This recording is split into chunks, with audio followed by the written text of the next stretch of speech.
Who do you think it is early this morning? It's your boy Doug. 60 gang, my people. Good morning, December the 9th, 2024. Good morning to those who woke up today. Happy birthday to those born December the 9th. And my condolences to those who did not wake up today. How you guys doing? I'm up and at it. Because it's raining outside in Atlanta, and you know what that means.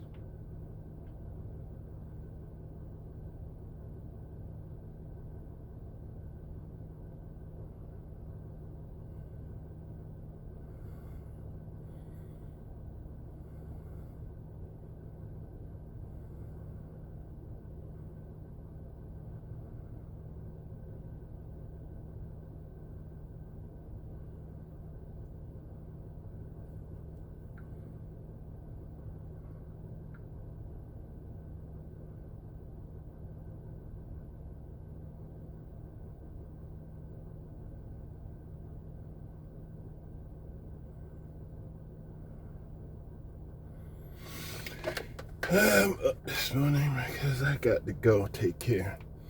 It's hard to deal with customers. I got one that I wanted to go see her over the weekend. It just seems like she don't want her refrigerator fixed because she's finding every excuse in the world. So the first thing she said,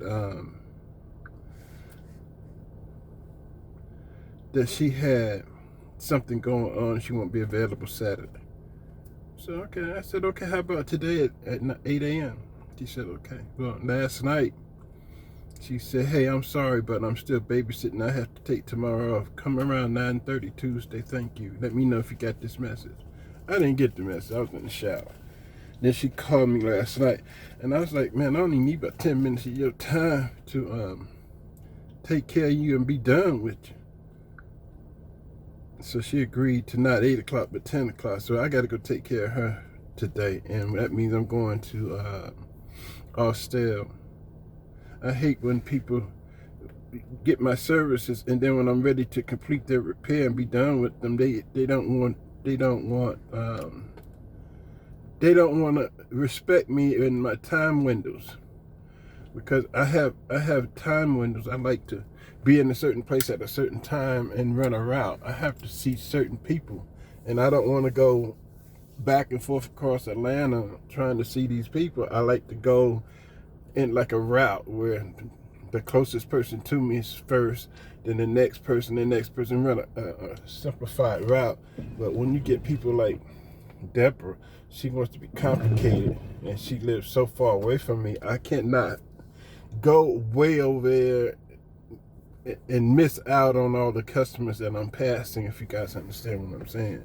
So she wants to be an inconvenience to me, and so I'm pretty much unhappy with that situation. I try to compromise with customers, but there's only so far you can go when you're trying to run a route across Atlanta and you're trying to be efficient. I'm trying to hit those who are closest to me and so forth and so on, but I can't do it when you got somebody like this giving me a hard time. I got to leave early because how far she lives, you know.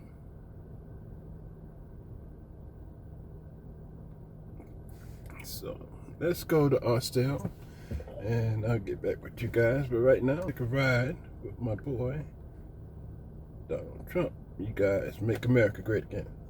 Welcome back to Meet the Press. Thank you very much. Thank you so much for being here.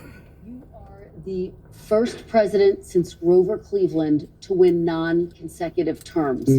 Republicans now have control of the House and the Senate. Right. What do you plan to accomplish in your first 100 days in office? Well, we're going to do something with the border, and very strong, very powerful. That'll be our first signal, and the first signal to America that we're not playing games. We have people coming in by the millions, as you know, and a lot of people shouldn't be here. Most of them shouldn't be here, but we have jails being emptied into our country. We have mental institutions from all over the world being emptied into our country. So we'll be doing that. We're going to be extending within that period, or as soon as we can, the Trump tax cuts. because they're coming due and they're very substantial for people, and it would be very, I think it will anger a lot of people, frankly, if we don't get an extension of that. That's what led us to one of the greatest economies ever. And those two things are going to be very vital, very important. We're going to be focusing on crime in the cities, and we'll work with Democrat governors. Most of them are, as you know, if you look at the 25 worst places, they're just about all Democrat-controlled cities and states. And we're going to be working with Democrat governors and Democrat mayors, and I look forward to doing it. But we have to do something about crime, and mostly in our cities. And we're going to have a lot of other things. We'll be working on nominations. We're going to still be working on some nominations. I think they're going very well. We have, for the most part, I think they're going extremely well. It looks like Peter's doing well now. I mean, people were a little bit concerned. He's a young guy with a tremendous track record, actually. Went to Princeton and went to Harvard. He was a good student at both, but he loves the military, and I think people are starting to see it. So We are going to delve into your nominations, but since you bring him up, do you still have confidence in Pete Hegseth? Yes, I do. I really do. He's a very smart guy. I've known him through Fox, but I've known him for a long time. And he's basically a military guy. I mean, every time I talk to him, all he wants to talk about is the military. He's a military guy. I used to kid him about it. I didn't think we'd be in this position where he may be, hopefully will be Secretary of Defense. But every time I was with him, he was fighting for soldiers, where he said some soldier was unjustly put in prison because they were really doing what they were taught to do, in some cases. So, yeah, I think he's going to do fine. The fact that there are these allegations against him, misconduct, sexual misconduct, heavy drinking, the fact that he said to some senators reportedly he'll stop drinking if he gets this job, does that worry you? No, I think that everybody has something that they can stop. Some people can stop eating. I'm lucky I'm not a drinker, but I could stop eating. And we all want to stop doing something. And if he said that, I mean, it's a nice thing to say. That's a good thing to say. But he's very respected. I can tell you, I know a lot of the people at Fox, they think he's fantastic. And the people that work with him, really, they love him. So I think you're going to have somebody that's really terrific. And again, all he talked about with me, I said, you're not really a television guy, even though he did very well, as you know. You're really a military guy. He said, I'm all about the military. And I told him, so he's making a lot of money at Fox. They're doing very well. And I said, if for some reason you don't get this thing, you're not going to be able to go back. And all that money you're making, you can kiss it goodbye. He said, this is all about America. He didn't say, well, let me think about it. Let me discuss it. That's a very big, risky thing he's doing. When he goes and he says, I'm going to give up, millions of dollars in order to possibly become the Secretary of Defense. A lot of people would say it's a great position. It's probably almost no greater position, but a lot of people would say, I have to think about it. He said, I don't have to think about it. All right, we're going to delve into your cabinet picks a little bit later, but I want to delve into one of your signature promises on the campaign trail, which was to end inflation, to lower prices. You are now proposing tariffs against the United States' three biggest trading partners. Economists of all stripes say that ultimately consumers pay the price of tariffs. I don't believe it. Can you guarantee American families won't pay more? I can't guarantee anything. I can't guarantee tomorrow. But I can say that if you look at just pre-COVID, we had the greatest economy in the history of our country. And I had a lot of tariffs on a lot of different countries, but in particular China. We took in hundreds of billions of dollars, and we had no inflation. In fact, when I handed it over, they didn't have inflation for a year and a half. They went almost 2 years, just based on what I had created. And then they created inflation with energy and with spending too much. So I think I'm a big believer in tariffs. I think tariffs are the most beautiful word. I think they're beautiful. It's going to make us rich.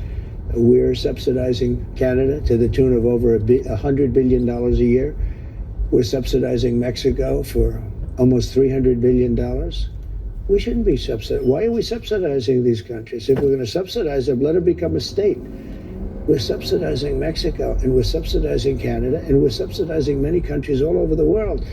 And all I want to do is I want to have a level, fast, but fair playing field. Sir, your previous tariffs during your first administration cost Americans some $80 billion, and now you have major companies from Walmart, Black & Decker, AutoZone saying that any tariffs are going to force them to drive up prices for their consumers. How do you make sure that these CEOs, that these companies don't in fact pass on the cost of tariffs to their consumers? They cost Americans nothing. They made a great economy for us. They also solve another problem. If we were going to have problems having to do with wars and having to do with other things, tariffs, I have stopped wars with tariffs by saying, you guys want to fight, it's great, but both of you are going to pay tariffs to the United States at 100%. And they have many purposes, tariffs, if properly used. I don't say you use them like a madman. I say properly used. But it didn't cost this country anything. It made this country money, and we never really got the chance to go all out because we had to fight COVID in the last part, and we did it very successfully. And when I handed it over to Biden, the stock market was higher than what it was just previous to COVID coming in. It was actually higher. Tariffs are properly used, are a very powerful tool, not only economically, but also for getting other things outside of economics. Well, again, prices did go up on some goods in your first administration, washing machines, tires. Will you punish CEOs? Let me just explain to you. No. You mentioned washing machines. So you look at Whirlpool in Ohio. I got a call from Jim Jordan, one of the greats, congressman from Ohio. And he said, they're going out of business because South Korea and China are dumping washing machines into our country. And I put a 50% tariff on the washing machines coming in from China and South Korea. And Whirlpool and the companies that made washing machines, which are based in Ohio, largely based in Ohio, went through the roof. We saved thousands of jobs, tens of thousands of jobs. They were all going out of business because they were dumping washing machines. And when I put the tariffs on, they became successful businesses. No, it didn't. Not only didn't it cost people, it made our country stronger and more powerful, and it kept jobs. But how do you make sure that consumers don't wind up paying more? Will you punish CEOs who try to pass the cost of tariffs on to their customers? Well, the market's going to take care of it. I mean, actually, the market takes care of it. And if it doesn't, we adjust it somewhat. But in the case of Whirlpool, or let's say companies that made washing machines, they were all being put out of business by the dumping from, in particular, South Korea and China. And when I put the tariffs on, very substantial tariffs, although peanuts compared to what people do to us, what countries do to us, it became a very, very powerful, successful company. Now, let's say I didn't do the tariffs. It would have gone out of business. You would have lost tens of thousands of jobs, and you don't include that in your equation. No, they make a lot of money. I'll go a step further. Tariffs are going to make our country rich. Tariffs are going to help us pay off $35 trillion in debt. Tariffs are going to make our country safe because China, as an example, doesn't want to play games with us if we're going to do tariffs on them. They don't want to play games. And we have a lot of games being played on us right now. Well, I think, and that takes me to my next question. Yeah. Are you actually going to impose these tariffs, or are they a negotiating tactic? Well, I'll give you an example. With Canada, and in particular Mexico, we have millions of people pouring into our country. You agree with that? I spoke with both. I spoke with Justin Trudeau. In fact, he flew to Mar-a-Lago within about 15 seconds after the call ended. Yeah. It was at Mar-a-Lago, we were having dinner talking about it. I said, you have to close up your borders because they're coming in the northern border too a lot. Not like the southern border, but they're coming in the Canadian border a lot. And drugs are pouring in. Almost as importantly, drugs are pouring in, maybe more importantly. Drugs are pouring in at levels never seen before, 10 times what we had. They're just pouring in. We can't have open borders. And I said to the president of Mexico and to Justin Trudeau, if it doesn't stop, I'm going to put tariffs on your country at about 25%. That's a very substantial tariff. And in both cases, but in the case where it was really visible, within 10 minutes after that phone call, we noticed that the people coming across the border, the southern border, having to do with Mexico, they were at a trickle. Just a trickle. It was, in fact, I call the border. See, unlike my opponent, I do call the border a lot. And I said, how's the border looking today? They said, there's nobody here. They couldn't believe it. The military stopped these vast groups of people. You know, we call them caravans, but they had caravans of people, and they largely stopped them. Now, they're going to have to continue that, but if they don't continue, and the other thing I told them is no more drugs, and I told that to China too.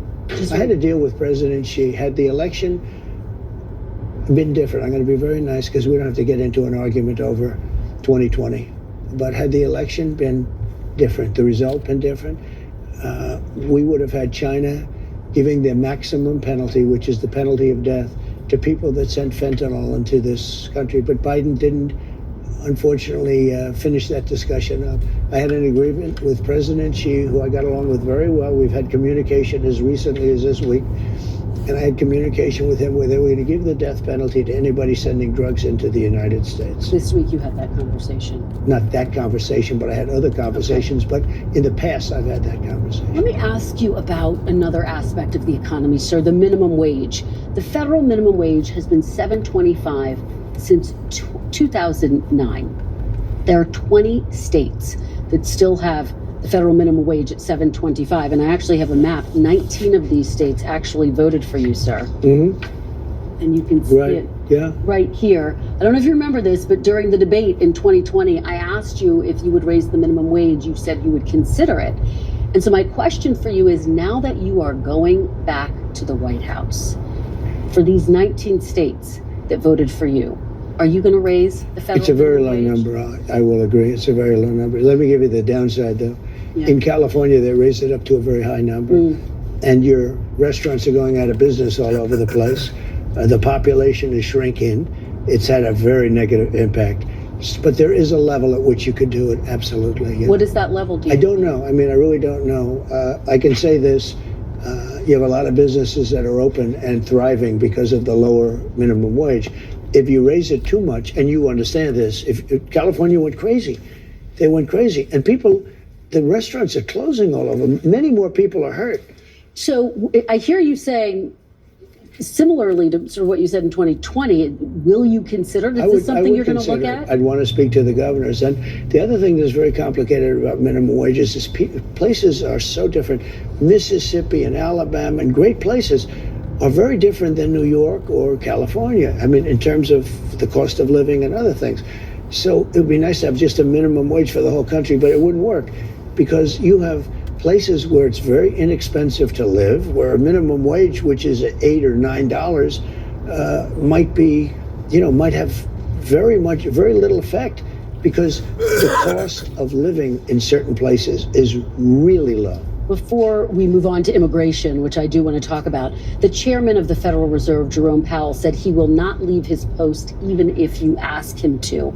Will you try to replace Jerome Powell? No, I don't think so. I don't see it. But I think if I told him to, he would. But if I asked him to, he probably wouldn't. But if I told him to, he would. You don't have plans to do that right now? No, I don't. Okay, let's talk about mass deportation, one of your big agenda items. You've talked about prioritizing people who have criminal histories. Correct. But is it your plan to deport everyone who is here illegally over the next 4 years? Well, I think you have to do it. And it's a very tough thing to do. But you have to have, you have rules, regulations, laws. They came in illegally. The people that have been treated very unfairly are the people that have been online for 10 years to come into the country. And we're going to make it very easy for people to come in terms of they have to pass the test. They have to be able to tell you what the Statue of Liberty is. They have to tell you a little bit about our country. They have to love our country. They can't come out of prisons. We don't want people that are in for murder. So we had 11,000 and 13,000 different estimates, 13,099 murderers released into our country over the last 3 years. They're walking down the streets. They're walking next to you and your family, and they're very dangerous. The 13,000 figure, I think, goes back about 40 years. No, it doesn't. No, That it's within the 3-year 13,000 period. It's during the Biden term. No, that was a fiction that they put that out. This was done by the Border Patrol. It's 13,099, and it's during the Biden period of time. And these are murderers, many of whom murdered more than one person.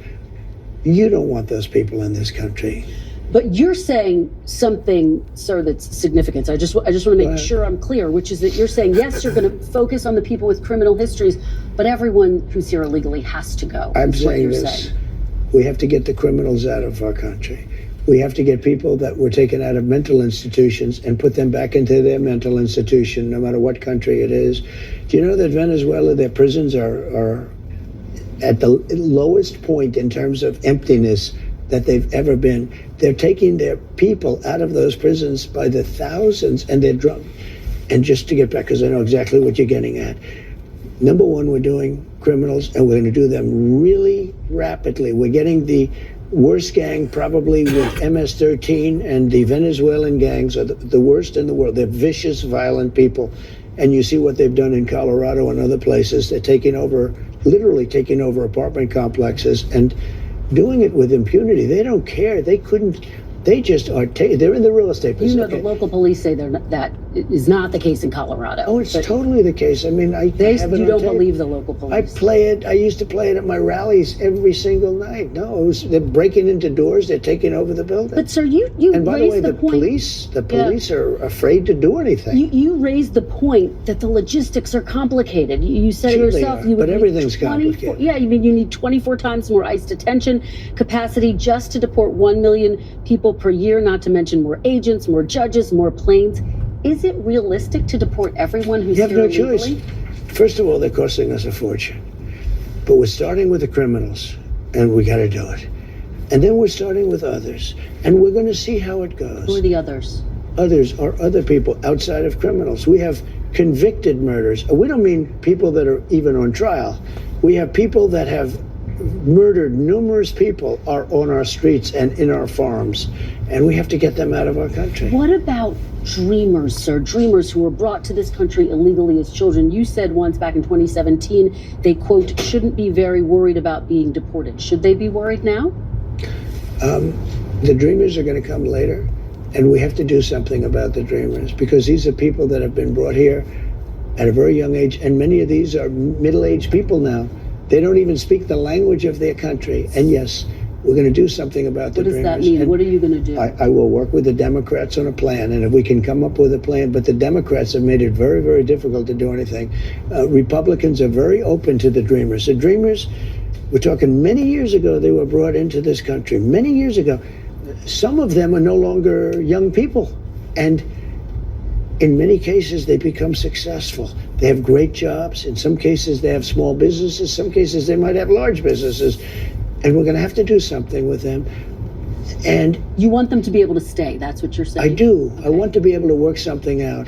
And it should have been able to be worked out over the last 3 or 4 years. And it never got worked out. You know, Biden could have done it because he controlled, Congress to a certain extent, right? He could have done something, but they didn't do it. I never understood why, because they always seem to want to do it, but then when it comes down to it, they don't. I think we can work with the Democrats and work something out. Let me ask you about another group of people, the estimated 4 million families in America who have mixed immigration status. So I'm talking about parents who might be here illegally, but the kids are here legally. Your borders are You're talking about separation? Yeah, well, I mean, there are two aspects to this. Your border czar, Tom Homan, said they can be deported together. Correct. Is that the plan? Well, that way you keep well, I don't want to be breaking up families, so the only way you don't break up the family is you keep them together, and you have to send them all back. Even kids who are here legally? Well, what you're going to do if they want to stay with the father? Look, we have to have rules and regulations. You can always find something out like, this doesn't work, that doesn't work. I'll tell you what's going to be horrible. When we take a wonderful young woman who's with a criminal, and they show the woman, and she could stay by the law, but they show the woman being taken out, or they want her out, and your cameras are focused on her as she's crying, as she's being taken out of our country, and then the public turns against us. But we have to do our job, and you have to have a series of standards and a series of laws, and in the end, look, our country is a mess. We have the highest crime rate, and during the debate, a man whose ratings have gone way down, David Muir, said to me, no, crime is, because I had to debate 3 people, not one. Debating 1 was easy. Debating 3 was actually pretty easy, too, if you want to know the truth. But David Muir said, the crime rates have gone down. I said, no, they've gone up. And then the following day, they released the crime rates, and they were way up. Yeah, the FBI statistics are, you're talking about those FBI statistics. Well, no, but he gave the wrong answer. Confusing based on what you're looking at. But a lot of that is migrant crime. Let me ask you about another aspect of this. Christian, you know a lot of it's migrant crime. Well, let me ask you about another aspect of this that I think a lot of people are really curious about. I mean, 3% of the people who are here illegally have criminal histories. But in your first administration, you had the zero tolerance policy, where we did see family separation. Yeah. You ended it. The purpose of that, though, to some extent, you talked about this at the time, was deterrent. You also had it with Obama. You do know that. He didn't have a zero tolerance policy. And you also know he built the jails for children. He didn't have a zero tolerance policy. But in 2014, he built the jails. You know that. I want to ask you about the zero tolerance policy. I mean, he didn't have a systemic, we're going to separate families. Families were separated when parents were a threat to the kids. We don't have to separate a family. Excuse me, Kristen. Yeah. We don't have to separate families. Yeah. We'll send the whole family very humanely back to the country where they came. That way the family's not separated. So no more family separations. You're not reviving the zero tolerance policy. It depends on the family. The family may decide to say, I'd rather have dad go, and we'll stay here. And in which case they have that option. But you're not going to revive your zero tolerance policy, which was put in place as a deterrent. Is there any universe where you would bring that back, sir? We need deterrence. Look, ready? When somebody comes here illegally, they're going out. It's very simple. When they come here illegally, they're going out. Now, if they come here illegally, but their family is here legally, then the family has a choice. The person that came in illegally can go out, or they can all go out together. And that was made very clear by Tom Homan. So you're not, at this point in time, planning to revive that zero tolerance policy where kids are Well, if you call separated. that, yeah, I'm doing what I just told you I'm going to do. You know, I don't want to send the family out. I don't want to send anybody out. But I'll tell you, we have to, because otherwise we have no country. If we don't have borders, and if we don't have voting, good voting, fair voting, do you know they're still counting votes in San Diego, California? Listen, they're still counting the votes. This is almost 4 weeks. They're still counting the votes. If we don't have fair elections and honest voting and machines that work quickly, you know, if you had paper ballots, every election will be over by 10 o'clock in the evening. So, let me ask you. You understand what I'm saying? Let me, before we get and to... you get a much more accurate count. Before we get to all of that, let me ask you about some of your other promises on this topic. You promised to end birthright citizenship on day one. Is that still your plan? Yeah, absolutely. The 14th Amendment, though, says that, quote, all persons born in the United States are citizens. Can you get around the 14th Amendment with an executive action? We're going to have to get a change. We'll maybe have to go back to the people, but we have to end it. We're the only country that has it. Through an executive action? You know, we're the only country that has it. Do you know, if somebody sets a foot, just a foot, 1 foot, you don't need to, on our land, congratulations, you are now a citizen of the United States of America. Yes, we're going to end that because it's ridiculous. Through executive action? Well, if we can, through executive action. I was going to do it through executive action, but then we had to fix COVID first, to be honest with you. We have to end it. It's ridiculous. Do you know we're the only country in the world that has it? Do you know that? There's not one other country. What about the legal challenge, inevitable legal challenges that'll come? Do you know we have thousands of judges? Somebody walks onto our land, and we have to now say, welcome to the United States. They could be a criminal or not a criminal. We release them into our country. It's called catch and release. We release them into our country. Wait, just 1 second. And now they get them lawyers. And the lawyers are good lawyers. And everybody has a lawyer. And do you know how many judges we have? Thousands. Thousands. Now, here's what other countries do. They come into the land and they say, I'm sorry, you have to go. And they take them out. Okay? With us, once they touch our land, we're into litigation that lasts for years, costs us hundreds of billions of dollars. We have judges, and I'm sure they're all honest, but I don't know that for a fact. You can imagine what's going on with the judges. But just so you, because I have a lot of judges, I tell you what, I know more about judges than any human being in history. Look, we have judges. Every time somebody puts 2 feet or even 1 foot on a piece of our land, it's welcome to long-term litigation. Other countries, every other country, when somebody walks on and they see that they're here illegally, they walk them off, they take them back to where they came from.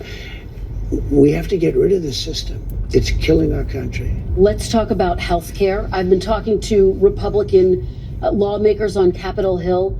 They say it's no longer feasible to repeal and replace Obamacare because it's so entrenched in the system. Do you see it that way? Is that now off the table, repealing and replacing? When John McCain let us down by voting, and Murkowski and Collins and whoever it was that voted against, but they really let us down. They did us a great disservice because we would have had great health. Obamacare is lousy health care. It's very expensive health care for the people. It's also expensive for the country, but for the people, it's lousy health care. When John McCain gave his thumbs down after saying for 10 years that he wants to repeal and replace, okay? And then he came out, put his now famous thumbs down, and he became a hero to the left. Let me tell you, if we find something better, I would love to do it. But unless we find, but one thing I have to say, I inherited Obamacare, or anything else you want to go, it's got about 20 names, but I inherited it. And I had a decision to make with Health and Human Services. I had a big decision to make. Do I make it as good as we can make it, or do I let it rot? And a lot of political people said, let it rot and let it be a failure. I said, that's not the right thing to do. And I had very good people in the medical area that handled that. And I said, what do you want to do? He said, we really have an obligation to make it as good as we can. And we did. We made it as good as we can make it. Instead of making it bad where everybody would be calling for its repeal, I made it so that it works. Now, but you did try to overturn it, sir. It's you did lousy. try to overturn it. You did have your Justice Department try to direct the Supreme Court to. No, we got a little bit of a surprising opinion, to be honest with you. If it would have been overturned, we would have had much better health care right now. But right now, we have something that I made the best of. I could have made the worst of it, and it would have fallen by the wayside. I did the right thing from a human standpoint. But, you know, I'm sort of proud of my decision. At the same time, sometimes I regret it. I told the people, and I gave them the money to do it. I said, fix it, make it work, because people would have suffered.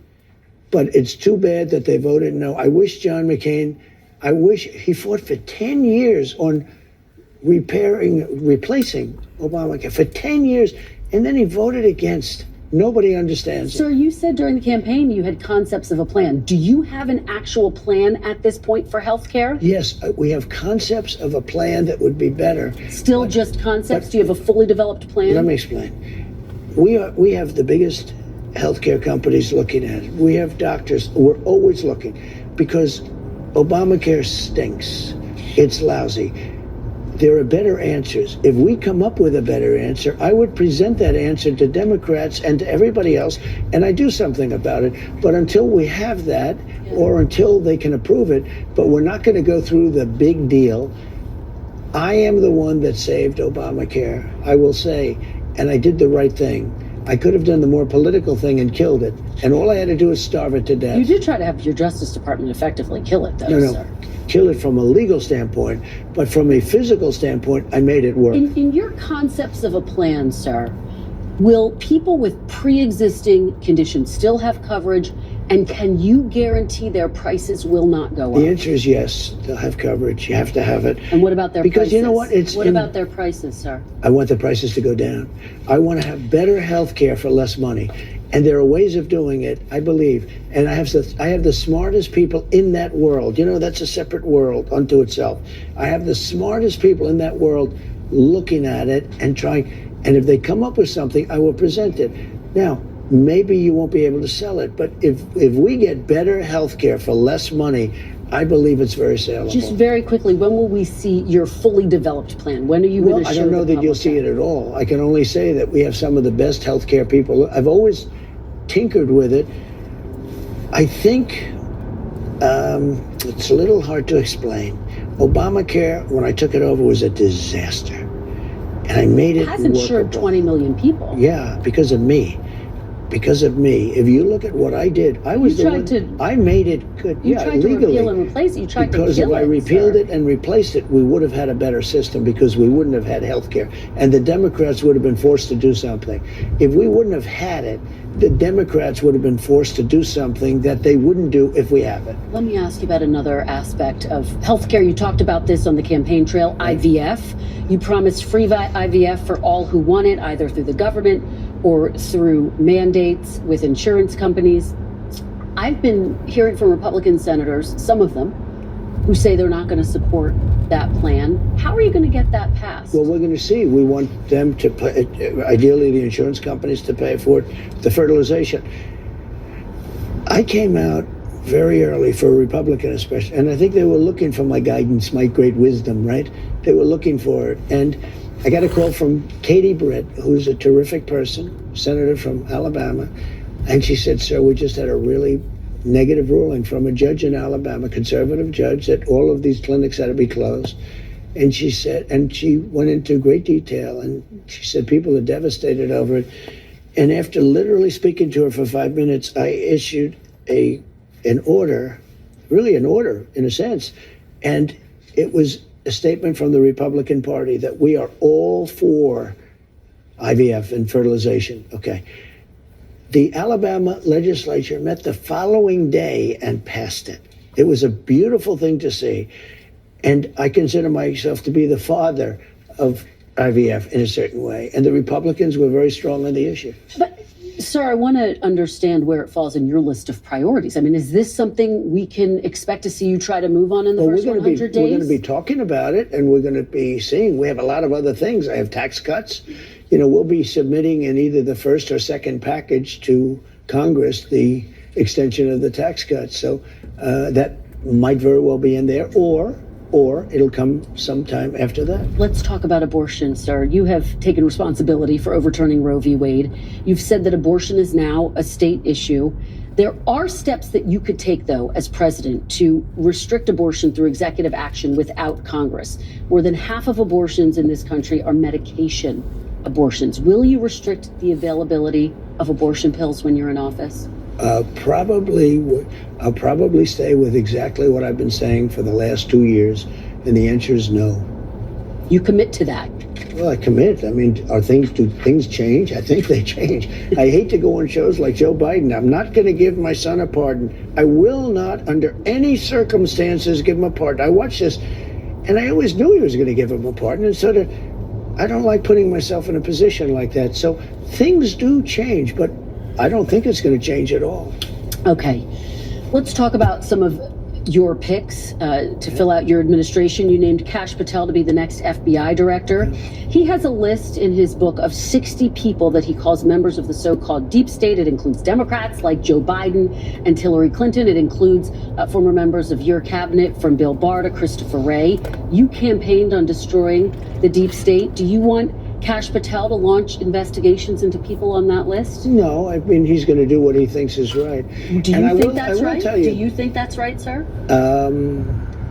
If they think that somebody was dishonest or crooked or a corrupt politician, I think he probably has an obligation to do it. But are you going to direct him to do it? No, not at all. Not at all. We have two great people there. We have him and we have Pam. And Pam Bondi has been like a rocket ship. She's very popular and very good and very fair. And Kash Patel is very fair. I'll tell you, I thought Kash may be difficult because he's, a strong conservative voice. And I don't know of anybody that's not singing his praises. The other day I was watching, and Trey Gowdy, who's a moderate person and very smart and very respected in the party, he's Kash's biggest fan. He said, this is the most misunderstood man in politics. He's great. I guess they worked together on the Russia hoax or something. And Trey Gowdy became a fan. Trey Gowdy, everybody respects him. And, just like him, others also. I don't know of one negative vote. I don't think he's going to have any negative votes. Is it your expectation, though, that Kash Patel will pursue investigations against your political enemies? No, I don't think so. Do you want to see that happen?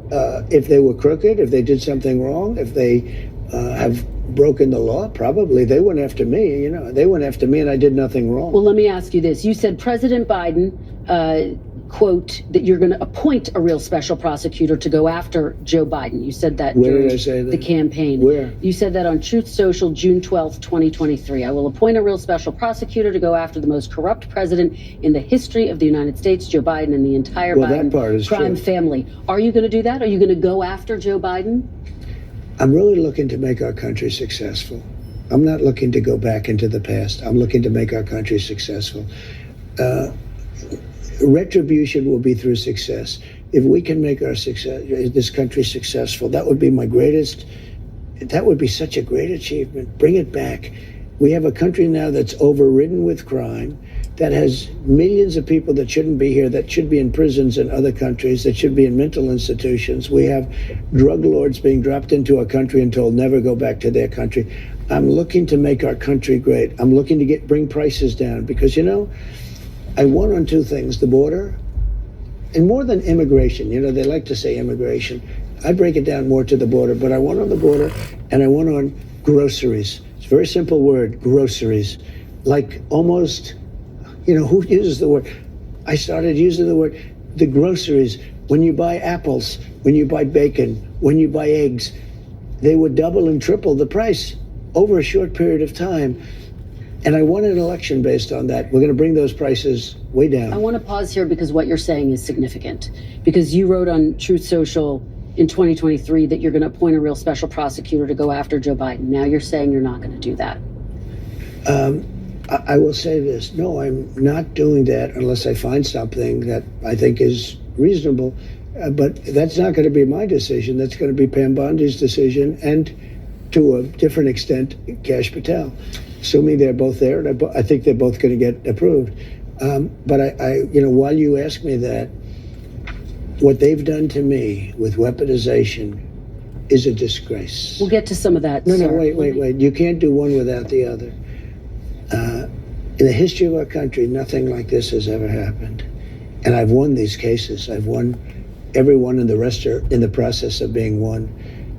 Deranged Jack Smith is on his way back to The Hague, where he can execute people. This is where he should have stayed. I think he's dangerous even being there. But I'll tell you what they've done to me in terms of weaponization, indictments, impeachments, and everything else. And in the end, it probably helped because I got the biggest vote, the most votes any Republican's ever gotten in history. Pam Bondi talks about investigating the investigators. Do you want her to investigate Jack Smith? I want her to do what she wants to do. Do you want to see Jack Smith investigated? Well, I think he's very corrupt, but I want her to do whatever she has to do. Are you going to direct her to prosecute I'm not. Jack She's Smith? a very smart person. She was a great attorney general in Florida. She's very experienced. I want her to do what she wants to do. I'm not going to instruct her to do it now. Sir, are you going to fire the current FBI director, Christopher Wray, who you appointed? Well, I can't say I'm thrilled with him. He invaded my home. I'm suing the country over it. He invaded Mar-a-Lago. I'm very unhappy with the things he's done. And crime is at an all-time high. Migrants are pouring into the country that are from prisons and from mental institutions, as we've discussed. I can't say I'm thrilled. I don't want to be Joe Biden and give you an answer and then do the exact opposite. We're going to talk about So that, I'm not going to do that. What I'm going to say is I certainly cannot be happy with him. You take a look at what's happened. And then when I was shot in the ear, he said, "Oh, maybe it was shrapnel." Where's the shrapnel coming from? Is it coming from heaven? I don't think so. So we need somebody to straighten. I have a lot of respect for the FBI, but the FBI's respect has gone way down over the last number of years. Don't you have to fire him in order to make room for Kash Patel if he is in fact confirmed? Well, I mean, it would sort of seem pretty obvious that if Kash gets in, he's going to be taking somebody's place, right? And somebody is the man that you're talking about. Okay. Let's talk about Project 2025. This is the conservative policy blueprint. You disavowed it during the campaign. You called it a product of the radical right.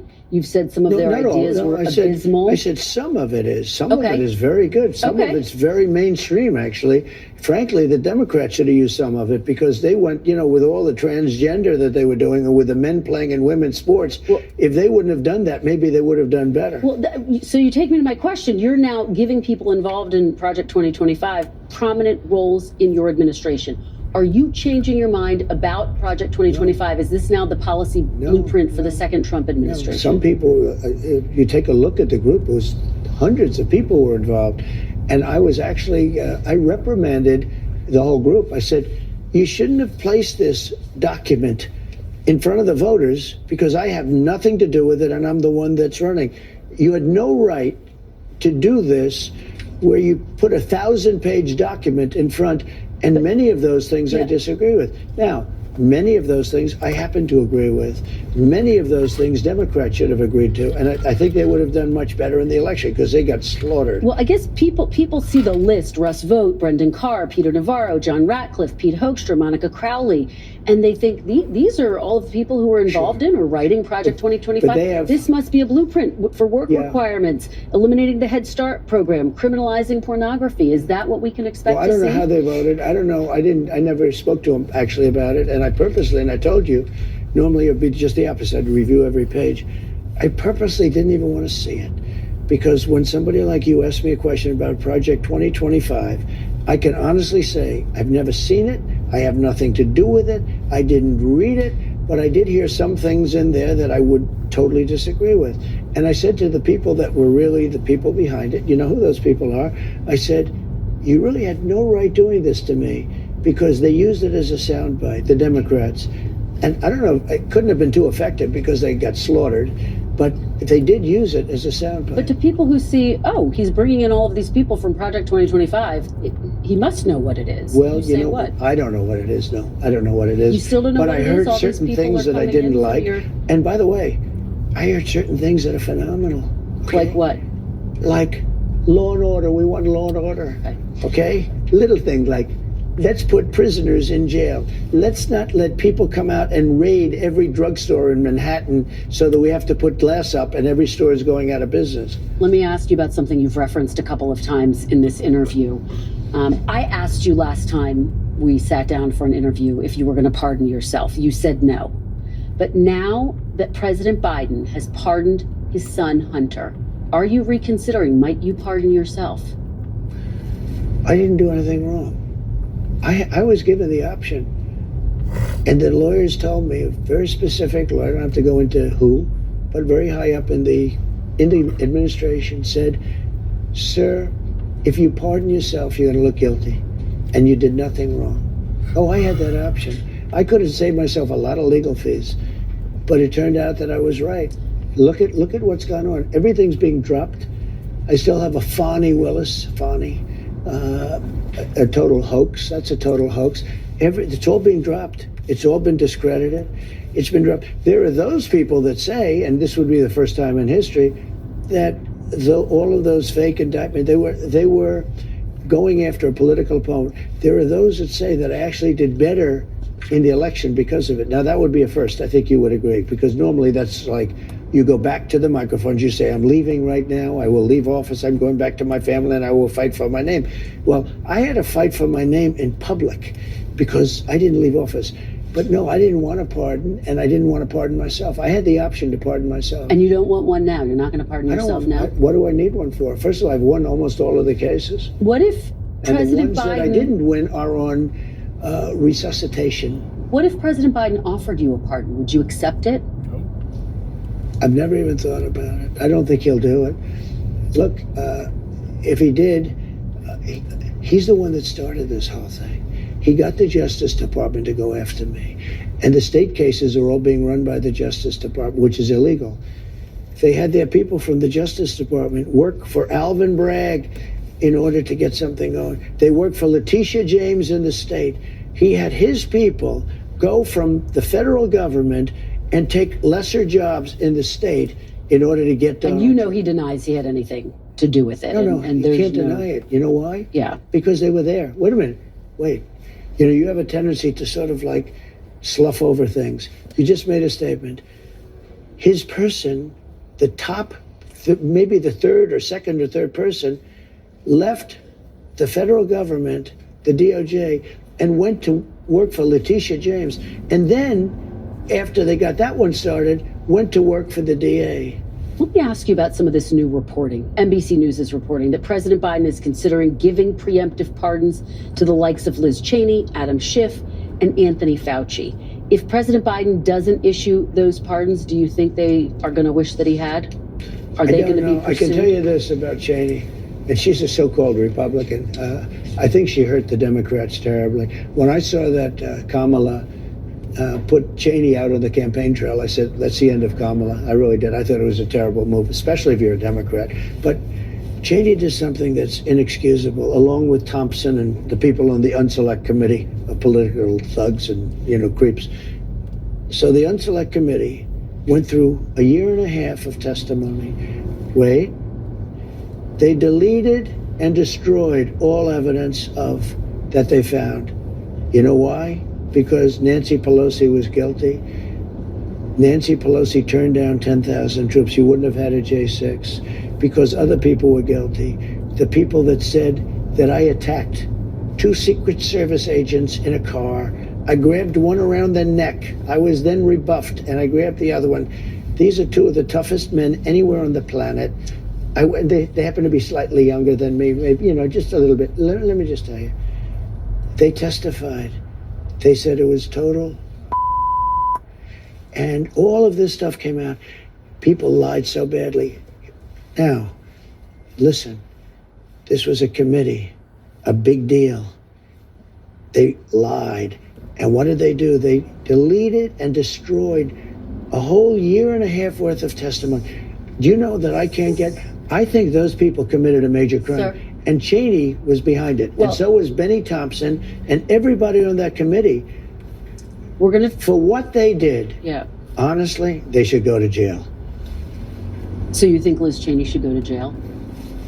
For what they did. Everyone on the committee, you think I think should everybody go to jail? anybody that voted in favor. Are you going to direct your FBI director and your attorney general to send them to jail? No, not at all. I think that they'll have to look at that, but I'm going to focus on drill, baby, drill. When you say that, on it carries strengthening the weight, law. though. You've tapped these people to lead the Justice Department and FBI. They can do whatever they want. Okay. Biden can give him a pardon if he wants to, and maybe he should. Just remember, Unselect Committee, a year and a half of sworn testimony, and after getting all of the testimony, they deleted it, and they destroyed almost everything. There's nothing left. It's unprecedented. And they deny If you doing do that in a civil case, Yeah. you go to jail. They deny doing that, and officials say that the order never came in for They the put National out Guard. a statement. On January 6th, let me ask you this about January 6th. I think Benny you're going to want to Thompson answer wrote this. in a statement that he has destroyed all evidence. Let me ask you this about It's January amazing. 6th. I wish you could be you have such potential. If you could be just non-biased, you hurt yourself so badly. I'm telling you, they deleted and destroyed all the evidence. Everyone knows it.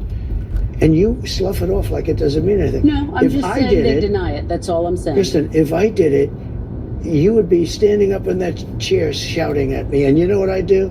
I'd say, you got me. They have done something so illegal. They have a committee sworn to, and because it was so bad, the only reason they did it is because the testimony turned out to be in favor of me. Like Secret Service testified and disputed everything. It made them into a bunch of liars. Not Secret Service, it made the people. They got rid of it because it made Nancy Pelosi, the mayor of D.C., so many people look like criminals. And I will tell you, it's illegal for them to delete and to destroy that evidence. Let me ask you about January 6th in a different capacity, okay? I think you're going to want to answer this question. You promised to pardon those who had attacked the Capitol on January 6th. Are you still vowing to follow through with that promise? We're looking at it right now, most likely, yeah. Well, those people have suffered long and hard, and there may be some exceptions to it. I have to look. But, if somebody was radical, crazy, there might be some people from Antifa there. I don't know, because those people seem to be in good shape. Whatever happened to Scaffold Man? You know who Scaffold Man was? He stood on a scaffold telling everybody to go and nothing happened to him. Whatever happened to Ray Epps? Now, I don't know anything about Ray Epps, but it was sort of strange the way he was talking. Where is he? What happened to him? Because the people that did very little. They arrested an old woman because I don't think she did anything. They don't even know what she did. These people have suffered. Their lives have been destroyed.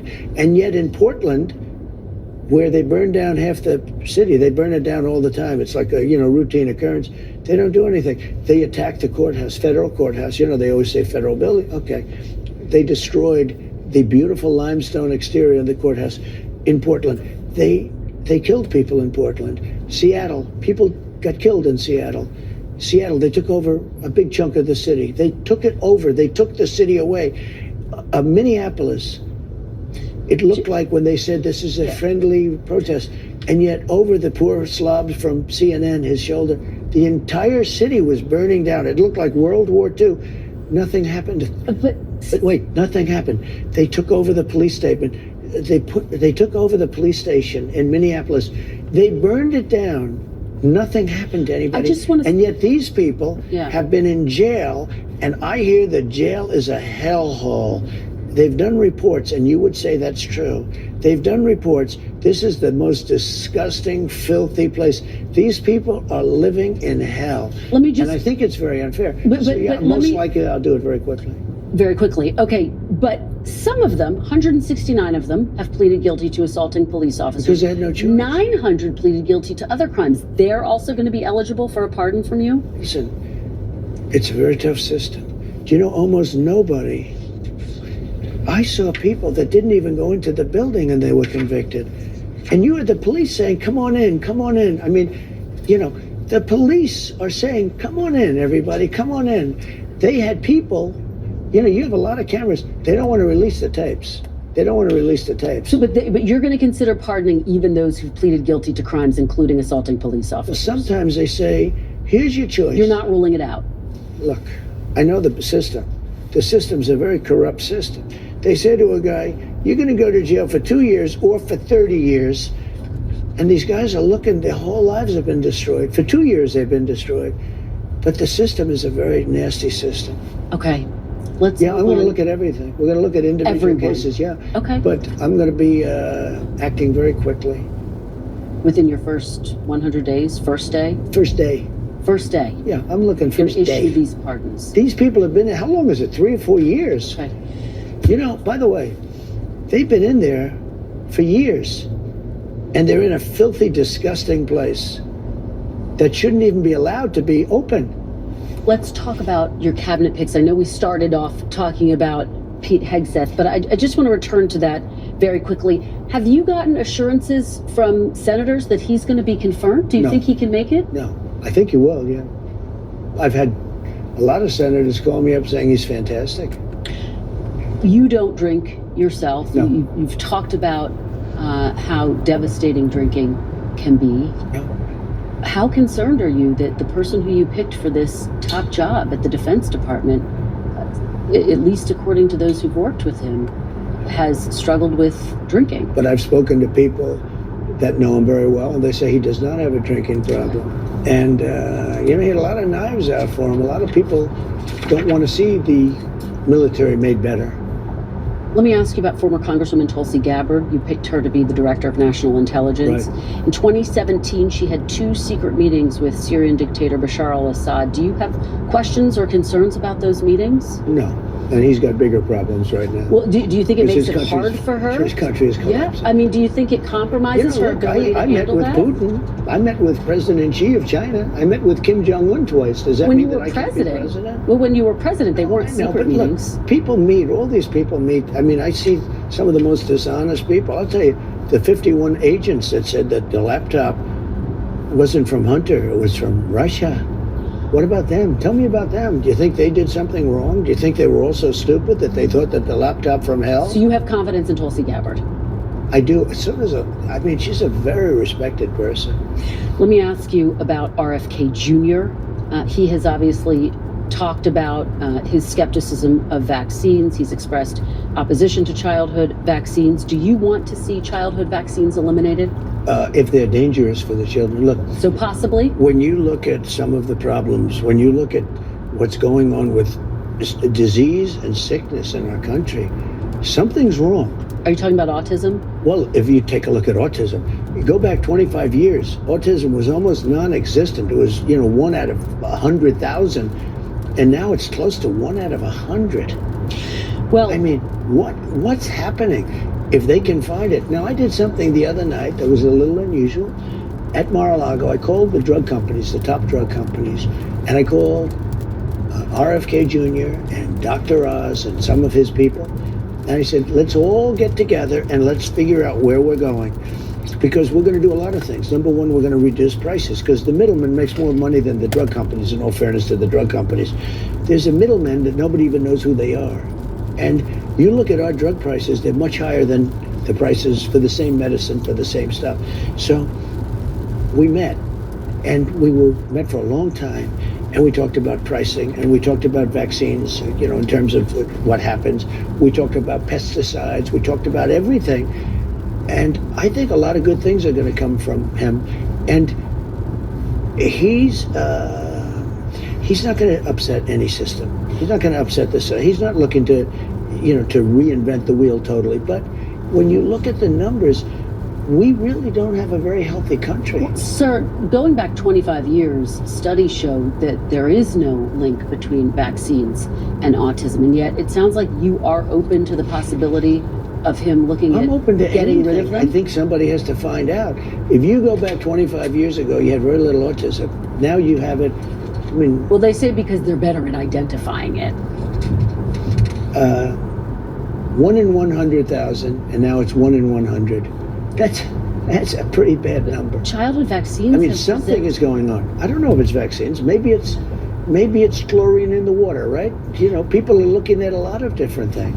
Childhood I vaccines. want them to look at everything. Everything. So childhood vaccines have prevented about 4 million deaths around the world every year. I think that's So great. isn't that- I'm all for it. I think it's great. Hey, look, I'm not against vaccines. The polio vaccine is the greatest thing. If somebody told me get rid of the polio vaccine, they're going to have to work real hard to convince me. I think certain vaccines are incredible. But maybe some aren't. And if they aren't, we have to find out. But when you talk about autism, because it was brought up, and you look at the amount we have today versus 20 or 25 years ago, it's pretty scary. Well, again, scientists say that's because they've gotten better at I think we're gonna identifying it, and there's know. no link in But studies. the drug so- companies are going to be working with RFK Jr. and he's been an interesting guy to me. I've watched him for 25 years, and he's been an interesting guy. Let's talk about Elon Musk, another interesting person. He's very interesting. Last month, one of your allies said, quote, he's behaving as if he's a co-president. Will you favor Elon Musk over other leaders of competitor companies like Jeff Bezos, Mary Barra? No, Jeff Bezos called me. We're having dinner. As you know, Mark Zuckerberg came in. We had a really nice dinner. He asked to have dinner. I had dinner with him. I'm having dinner with everybody. People like me now. It's something going on that people. I said, would you have come to dinner with me if I lost? I think the answer is no. I said nicely, kiddingly, of course, because I don't want to sound foolish.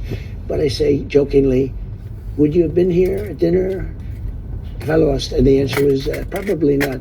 Look, I'm getting called by everybody. It's very interesting. It's different than the first. When I won the first time, I wasn't nearly as popular as this. And one thing that's very important in terms of the election, I love that I won the popular vote and by a lot. If I didn't, 1.6%. because they would go with the other one. They say, while he didn't win the popular vote, he won a lot of. I won a lot of the Electoral College, but they would always preface it by saying, now they say he won the popular vote and he won the Electoral College and he won all 7 swing states. That was a great election. Very quickly, because we're going to talk about the election coming up, but you've tapped Elon Musk, Vivek Ramaswamy, to head up this Department of Government Efficiency. Correct. Which proposes cuts to the federal government. I think a lot of people hear that and they get concerned about Medicare and Social Security and Not Medicaid going to have anything to do. and We're talking defense about- spending. We're talking You about won't touch theft, Medicare, Social Security. abuse, fraud. Okay. No, I said to people, we're not touching Social Security, other than we make it more efficient, but the people are going to get what they're getting. Okay, so the entitlements And off we're not raising ages or any of that stuff. Okay, No, off the I table. won't do it. Okay, let's turn to foreign policy.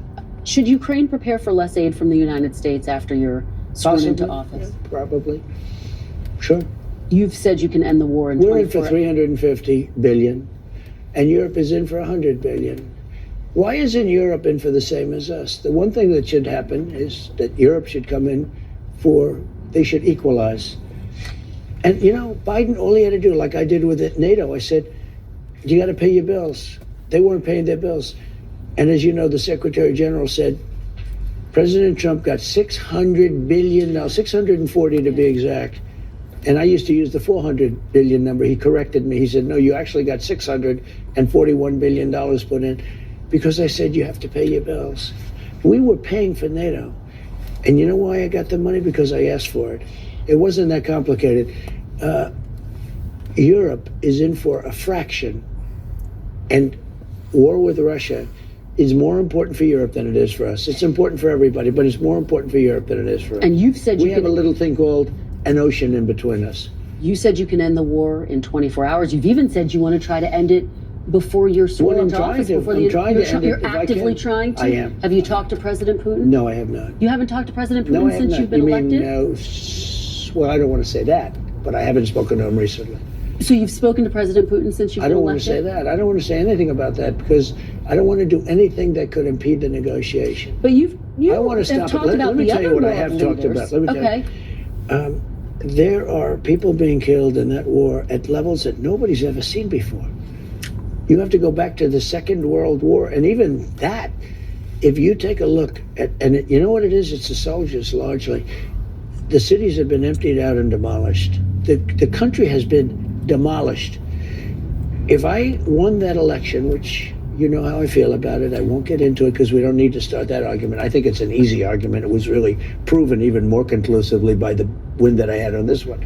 But you did get a court, sir. Well, that's your opinion, but I disagree with it. Had I assumed, kept control, number one, Israel wouldn't have happened. Number two, Ukraine would have never happened. It would have never happened, Ukraine, Russia. But the number of people that are being killed, soldiers, young, beautiful soldiers, hundreds of thousands of people are being killed. And you know, it's very interesting. It's level, totally level, the battlefields, totally level. You know what's happening? Yeah. The only thing that stops a bullet, you know what it is a body, a human body. And the people that are being killed, hundreds of thousands on both sides. Russia's lost probably 500,000. Ukraine's lost higher than they say, probably 400,000. You're talking about hundreds of thousands of bodies laying all over fields. It's the stupidest thing I've ever seen, and it should have never been allowed to happen. Biden should have been able to stop it. Sir, will the United States stay in NATO while you're in office? In where? NATO. Do you commit that the United States will remain a member of NATO while you're in office? Again, they have to pay their bills. If they pay their bills, absolutely. But not if they don't pay their bills. But NATO's taken advantage of us because we were look, two things. Number one, they take advantage of us on trade, meaning the European nations, okay, like terrible. They don't take our cars, they don't take our food product, they don't take anything. It's a disgrace. And on top of that, we defend them. So it's a double whammy. So let me just tell you, I was able to get hundreds of billions of dollars put into NATO just by a tough attitude. I said to the countries, I'm not going to protect you unless you pay. And they started paying. And that amounted to more than $600 billion. That's a big thing. Otherwise, they wouldn't even be fighting. They wouldn't have any money to fight. If they're paying their bills, and if I think they're doing they're treating us fairly, the answer is absolutely, I'd stay with NATO. But if not, you would consider the possibility of absolutely, yeah, absolutely. Okay. Let's turn to the Middle East now, sir. There are still American hostages being held in Gaza. Yeah. You said this week that if the hostages aren't released before Inauguration Day, quote, there will be all hell to pay. Correct. What exactly did you mean? And do you still think that the hostages are alive? I'm not a big believer in the fact that there are too many of them living, sadly, because I've seen the way they've been treated. I talk about the young girl that was pulled by her hair violently and thrown into the back of a car like she was a sack of potatoes. And I said, you know, that's hatred. And then I said, how did that young girl do? Beautiful young girl just dragged by her hair. You remember, blood pouring all over her body. You can imagine the parents thrown into the back of a car by some horrible guy. And I said, how is she? She's dead. She died, sir. I don't think you have as many. I mean, I hate to say it. I think you have far fewer hostages than people think. Really? Have That's you what I think It's only my opinion, but Okay. I've been right on just about everything.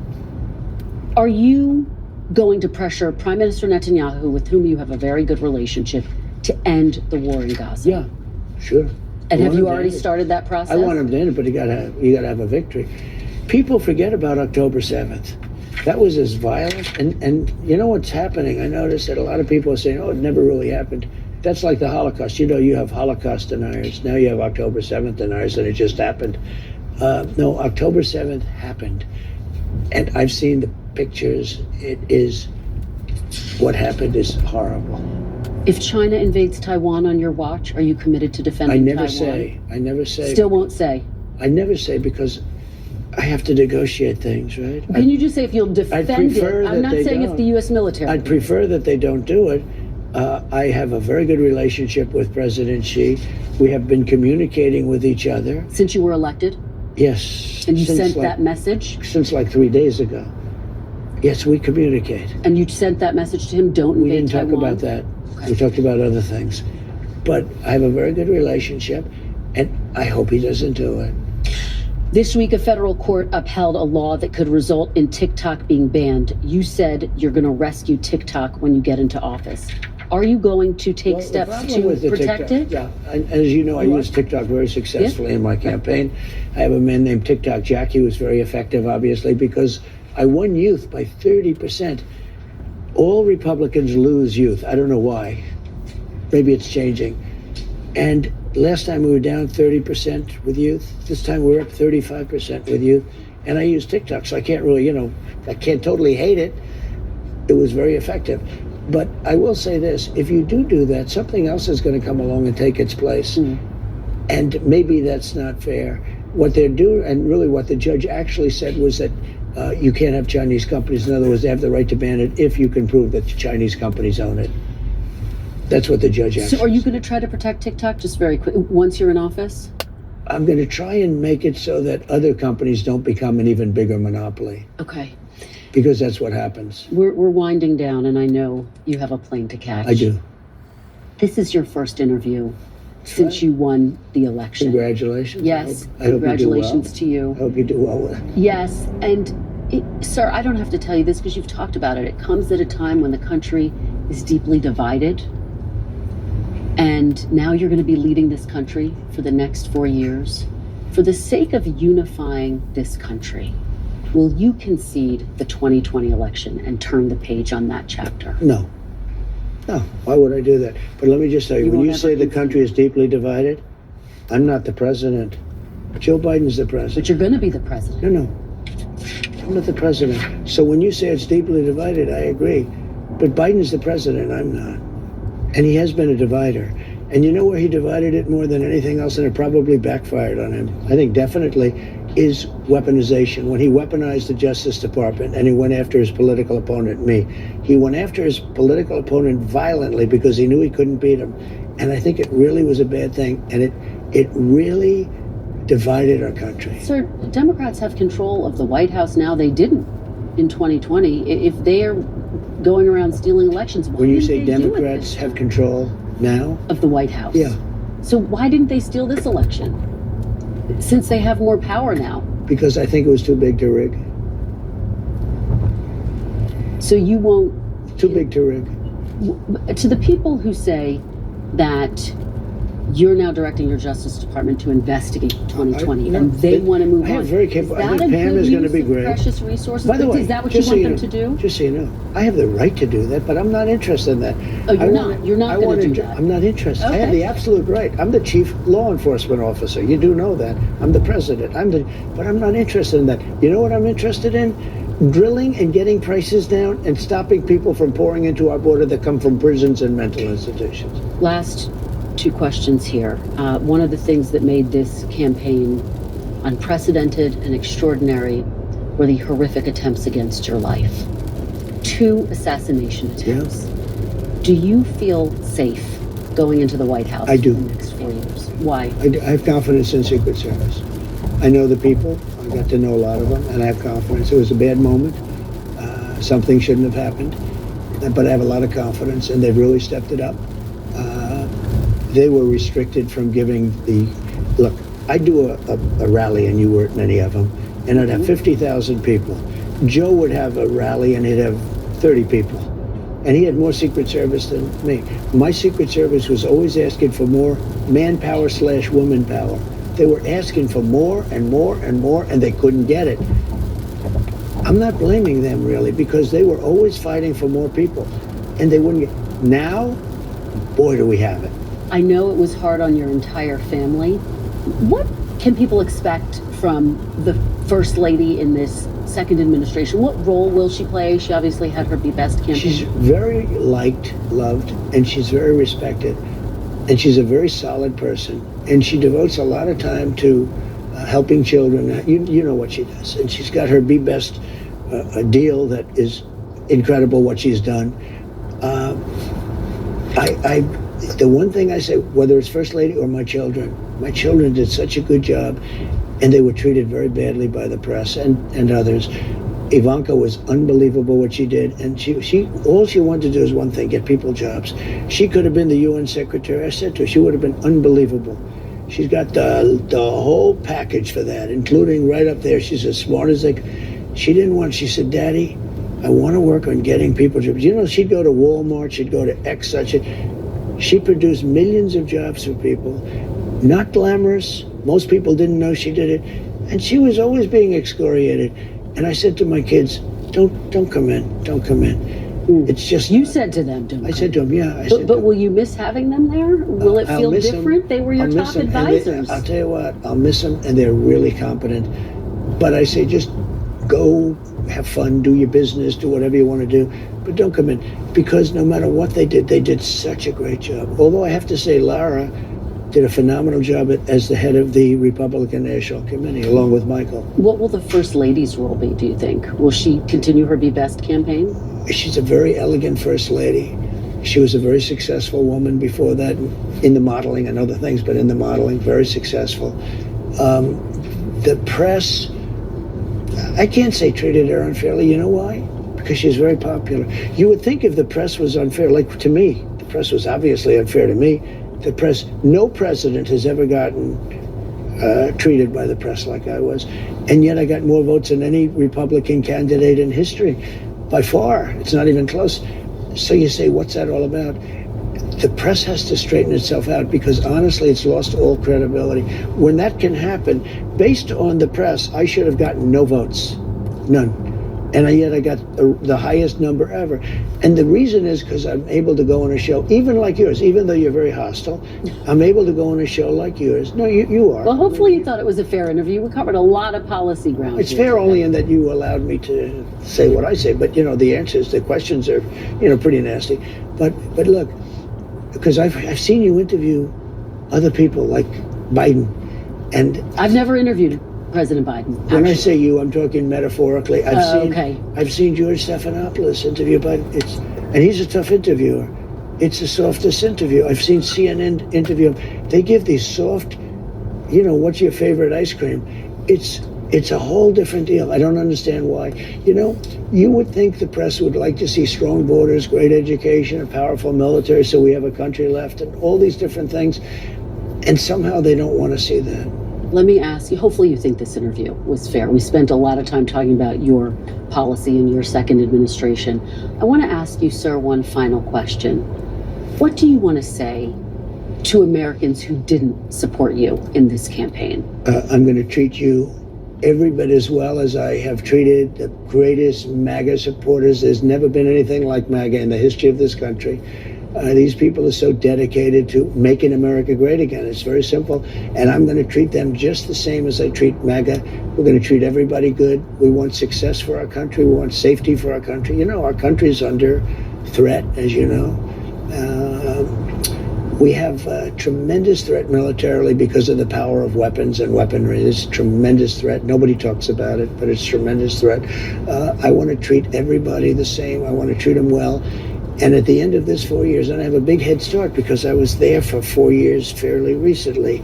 A lot of bad things were done during the 4 years that I wasn't there, and mostly in what they've done in terms of our reputation overseas. Our reputation is so bad, so shot, I got to bring it back, and I also have to bring back civilization to our country.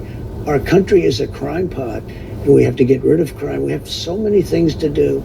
We have to do the prices, we have to do all of that, but we have to get the criminals out of our country. We have to bring down crime. People have to be able to walk across the street and buy a loaf of bread without being shot, and that's going to happen. But what I say to them is, I love you, and we're going to all work together, and we're going to bring it together. And you know what's going to bring it together? Success. I saw that just prior to COVID coming in, I had polls that were the highest anyone. McLaughlin and Fabrizio said George Washington and Abraham Lincoln, if they came back from the dead and they ran as president and vice president, couldn't beat you, sir. We were doing so well.